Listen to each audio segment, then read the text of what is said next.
It's been nearly a year now since we first saw their faces, those kidnapped by Hamas terrorists on October 7th, including the families of these Americans who we spoke to today. Are you fearful that the world's attention is shifting away from Gaza and the hostages? We're here today, again, to appeal to the people of the world that are failing to see who are the innocents here. You know, the innocents are our loved ones and the citizens of Gaza and the region that just want de-escalation and just want the war to end, and that should start with the release of the hostages. We've been speaking with these families since their nightmare began, but this is our first conversation with Aviva Siegel. She was a hostage herself, freed last year, but her husband Keith is still being held. Keith and the hostages are thrown underneath the ground on a filthy, dirty mattress with no human rights. They're not allowed to talk. They're not allowed to move. It's dark there. They've got no oxygen. But for us, worrying about them, and me, sick to my stomach, worried about Keith and the hostages, because they're there and they're just waiting. What will be the next thing the Hamas terrorists will do to them? If they're going to rape them again, starve them again, hit them again? I was there in those same conditions, and I thought that I'm going to die all the time. It's hard to hear these stories. And Yael, what is it like to hear these stories for you?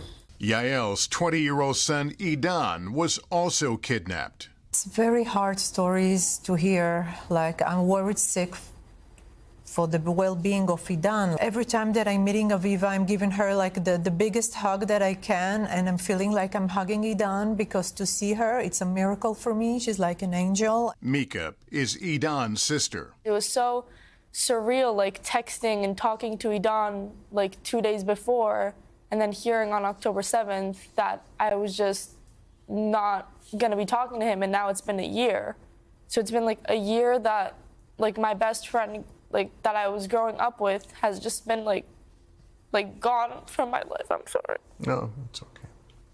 It's been very difficult. And Aviva, at the same time, looking at you here, it is a sign of hope that it is possible.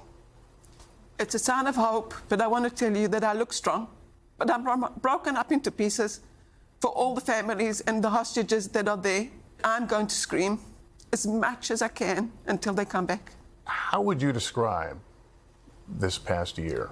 We simply just miss them so deeply, so deeply. My sister and her husband's bodies are being held as bargaining chips still in Gaza. We cannot do anything besides trying to think how to get back Itai home, and no joy in our life. The group has met frequently with Biden administration officials. Is there a deal to be done, perhaps between just the U.S., an independent deal? Is that doable? I believe that the administration needs to look at all of its basic assumptions, reevaluate them each day all over again, and see what is the best way to get its citizens out, that the U.S. has an obligation to get them out of harm's way.